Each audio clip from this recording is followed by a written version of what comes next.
Radio City podcast.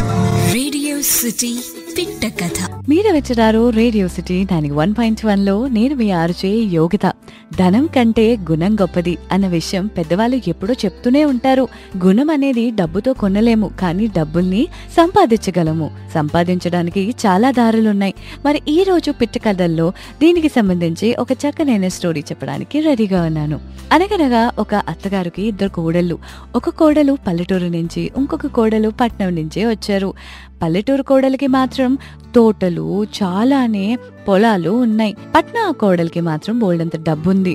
సారిలో పట్నం అమ్మాయి AC, refrigerator, washing machine ఇవన్నీ తెచ్చుకున్నది. సో ఎప్పుడు ఆ పొగరు ఆ కోడలు చూపిస్తూ ఉంటుంది. కానీ పల్లెటూరు కోడలు మాత్రం అణిగి మనకి ఉంటుంది. ఇంట్లో పనులన్నీ చకచకా చేసేసుకుంటూ ఉంటుంది.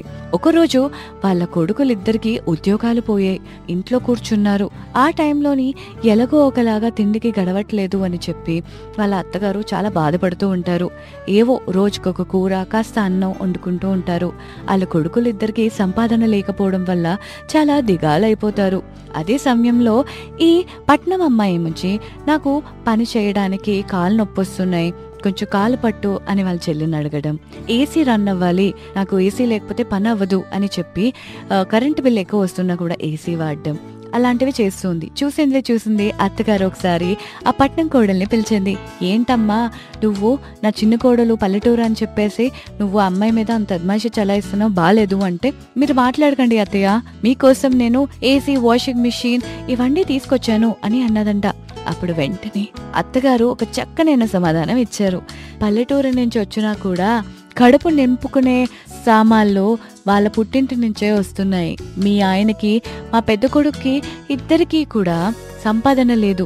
ఈ సమయంలో నా చిన్న కోడలు తోటల నుంచి, పొలాల నుంచే మనకి ఆహారం వస్తుంది. నువ్వు నీ వాషింగ్ మెషిన్ తినగలవా, ఏసీని తినగలవా అని అడిగారంట అత్తగారు. అప్పుడు వెంటనే ఆ చెల్లి అన్నదంట, ఊరుకోండి అత్తయ్య, అక్క ఏదో అలానే అంటూ ఉంటుంది, మీరెందుకు అక్కని మందలిస్తున్నారు అని చెప్పి ఆ అమ్మాయి చక్కగా కలుపుకొని పోయింది. సో దీన్ని బట్టి అర్థమైంది ఏంటి అంటే, ధనం మనకి నష్టాన్ని కూడా తీసుకురావచ్చు, కానీ గుణం అనేది ఎప్పుడు మంచే తీసుకొస్తుంది. ఈ విషయాన్ని మాత్రం ఎప్పుడు మర్చిపోవద్దు. అందుకే పిల్లలకి ధనం, ఆస్తులు కంటే కూడా మంచి గుణాన్ని ఇవ్వాలి. 10 మందిలో మెచ్చుకునేదగ్గ గుణం ఉండాలి. సరేనా? ఇలాంటి చక్కనైన పిట్ట కథలు వినడానికి keep listening to me only on Radio City 91.1. నేను మీ RJ Yogitha. Radio City podcast.